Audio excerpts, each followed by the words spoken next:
This week we're going to take a look at planting progress and weather trends here in the U.S.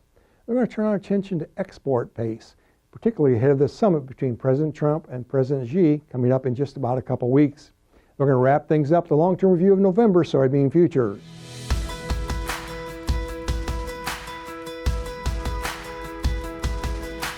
Hi, this is Brian Basting with Advanced Trading. Let's talk about the soybean market. We moved in the last few days of April here, and the focus is on soybean planting.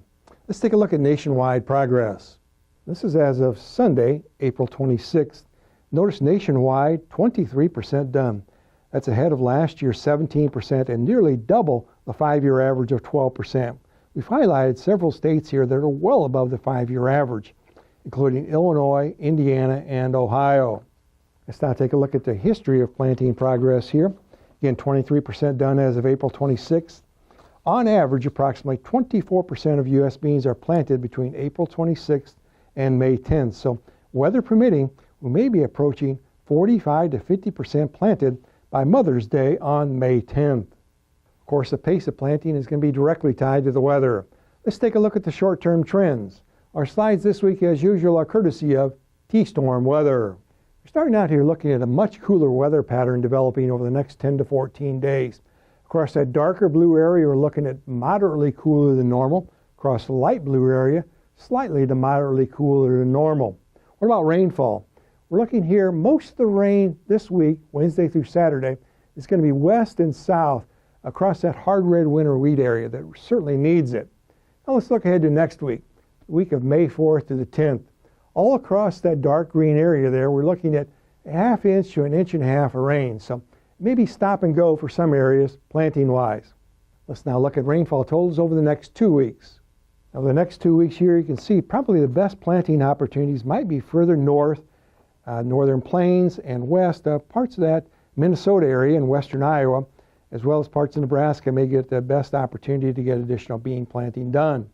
Let's shift gears now and take a look at export trends. Now, export trends here for 25-26, 24% lower than last year. Obviously, as we move forward now, the big factor is China. You can see from this chart here, China is well below the average of the last 5 years. The key question as the President and President Xi of China get set to meet at the upcoming summit on May 14th and 15th, will China buy additional old crop beans from the U.S.? It's critical to continue to work closely with your trusted risk management advisor to have your marketing positions in place and manage price volatility, potentially to the upside and to the downside. Let's wrap things up this week looking at long-term trends in November beans. Now, November beans have kind of stabilized here around $11.65 a bushel, but it's hardly stable between May and October, as you can see on average. We've seen quite a bit of movement over time, both to the upside and to the downside. That's why it's critically important that you continue to manage price movement and avoid price prediction. Now, if you'd like more information, please feel free to contact us at 309-664-2300. We'll put you in contact with one of our risk management consultants who'll be happy to visit with you at your convenience. And remember, we upload every Wednesday. Make sure to subscribe to our channel and never miss an update. Thanks a lot. Have a good week.